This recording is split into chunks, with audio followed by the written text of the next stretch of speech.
friends, today we are going to solve a problem for design for infinite under reverse loading. This is a very important topic for gate purpose. So without wasting any time, let's start the topic. Friend, this is the data which is given to us for the problem and we are here required to design for infinite life under reverse loading. This is a plate which is subjected to completely reversed axial loading of plus minus 31 kilonewton. That is the load is varying from a minimum value of minus 31 kilonewton here to a maximum value of plus 31 kilonewton. And the second thing is the width of the plate is given to us as 50 mm and the diameter of the hole is given to us as 10 mm and the loading varies from plus 31 to minus 31 and the size factor Ks for the correction of endurance limit is given to as 0.851. Reliability factor, which is denoted by Kr, is given to us as 0.891 and the surface finish factor is given to us as 0.66, which is denoted by Ka, and the factor of safety is to be taken as 2, and the notch sensitivity, which is denoted by Q, that is the notch sensitivity, which is denoted by Q, and it is given as 0.81, and the endurance limit in reversed bending condition, that is the reversed bending. In reverse bending condition, the endurance limit denoted by SE dash is given to us as 220 Newton per mm square. Now we are required to find out the thickness of the plate. That is the thickness of the plate we have to find out. So let's start the problem. So first step in this type of problem under the reverse loading and infinite life, we have to find out the endurance limit, the corrected endurance limit.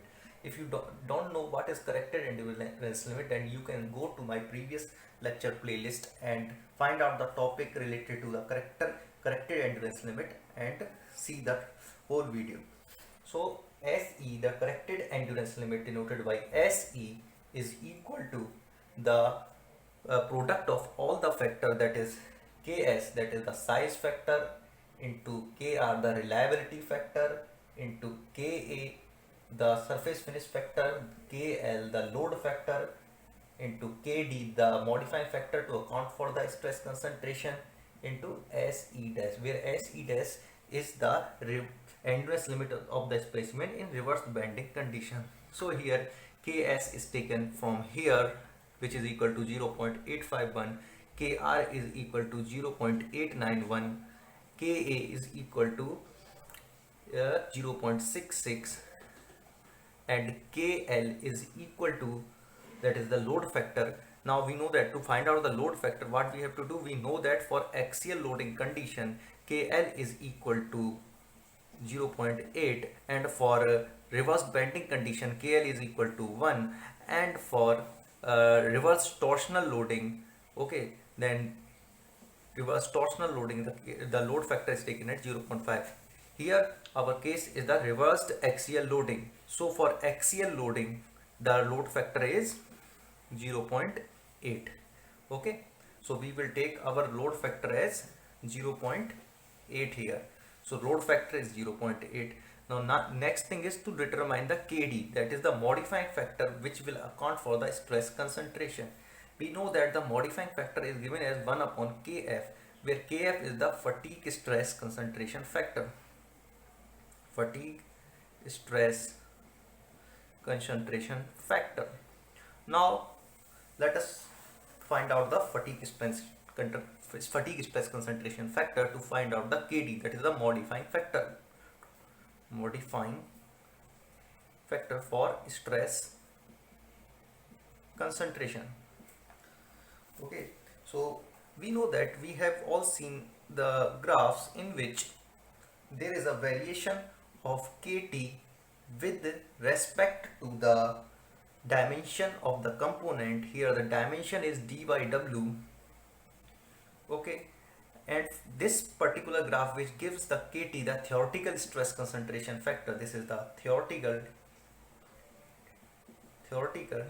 stress concentration factor, we all know that this type of graph is available for every loading condition, and also the factor kt depend upon the type of loading, and also it depend on the geometry of the component. So the load the this for this particular case, that is the where loading is axial and the dimension of the component is as shown in the figure, that is a rectangular plate with a small hole at the middle. The graph for the kt with respect to the dimension dy w can be find out easily from the design data book, and from here we will calculate the value of kt, the theoretical stress concentration factor. So we know that dyw for our case is equal to 10 by 50, which is equal to 0.2. Now in the data book, if you see corresponding to 0.2,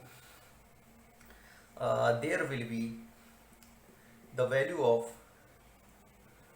theoretical stress concentration factor kt, which is denoted by 2.51, and for 0.1 the value of kt is 2.7 for this particular case, and for 0.4 the value of kt is 2.25. So here our dimension dyw is 0.2, so corresponding to 0.2 the value of kt is 2.51. So the value of kt will come out to be 2.51.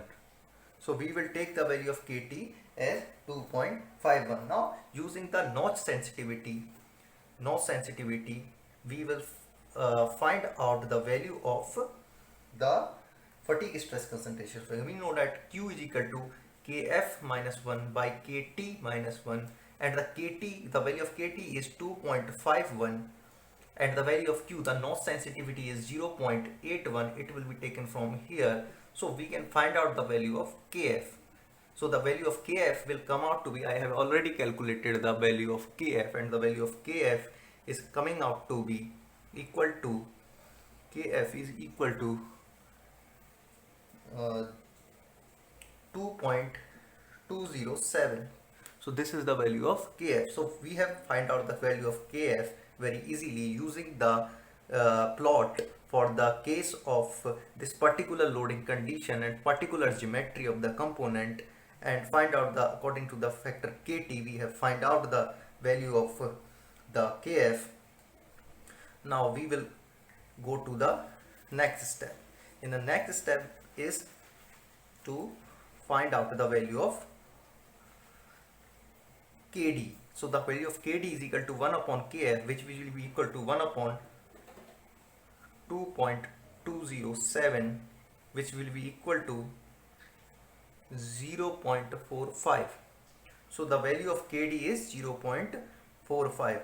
Now we have known the value of ks, kr, ka, kl is 0.8 and kd is 0.45. So we will here find out the value of corrected endurance limit for this particular type of loading condition and this particular specimen. So first step was to find out the corrected endurance limit of the specimen, and which is complete, and when we substitute all the value of ks, kr, ka, kl and kd, we will get the value of corrected endurance limit is equal to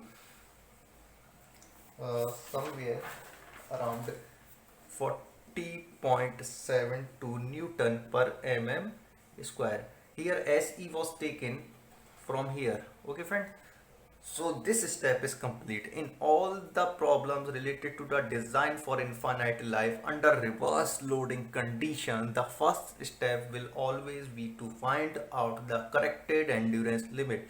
So you have to note it down this point. The corrected endurance limit determination is very important. You have to first find out the corrected endurance limit and then proceed further. And corrected endurance limit is given by this formula, because corrected endurance limit is a limit which is specific to a component, because a component is nowhere ideal. It has certain defects, so we have to include these correction factors to get the endurance limit of the component in actual condition. So this is the corrected endurance limit in actual condition of the specimen. We have determined this. the next step that we are going to do is the step number 2. In step number 2, once the corrected endurance limit is determined, we have to calculate the permissible stress amplitude, that is the permissible stress amplitude. Permissible stress amplitude sigma A is equal to SE by factor of safety, where C permissible stress amplitude is equal to corrected endurance limit divided by factor of safety, which is equal to 40.72 divided by 2, because factor of safety is 2 here. Our factor of safety is 2. So what we will get? We will get 20.361 Newton per mm square. So this is our permissible stress amplitude. Now in the next step, what we will do? We will find the plate thickness, which is denoted by T. So we will determine this. How? We will equate the permissible value of stress to the stress at critical section. Stress at critical section. Now friends, see that the stress at critical section is equal to what? This is the force upon A min, that is the minimum area of cross section. So the force here is 31 kilonewton, that is the maximum amplitude of the force. This is the maximum amplitude of the force amplitude divided by area of cross section. So the force amplitude is 31 kilonewton and area minimum is the area which is lying at this cross section, that is the cross section in which is lying in the middle of the hole. So this area will be given as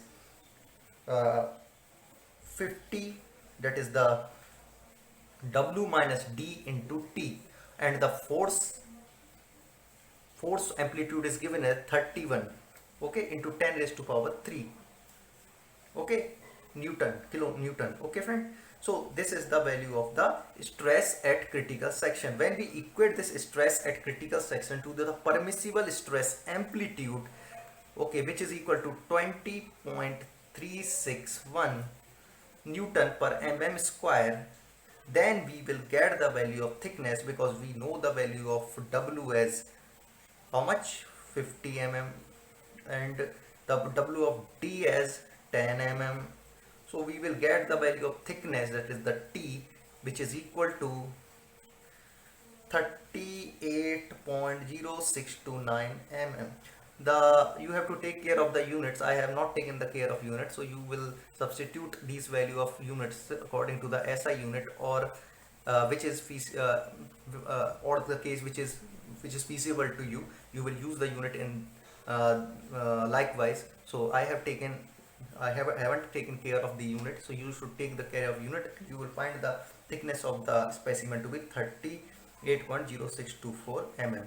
So in the fourth step, what I have done, once again you see this step, that permissible value of stress has been equated to a stress at critical section, and the stress at critical section is equal to force amplitude, which is given by 31 kilonewton, divided by minimum area of cross section, and the minimum area of cross section will lie at this area of cross section, and which is equal to W minus D into T.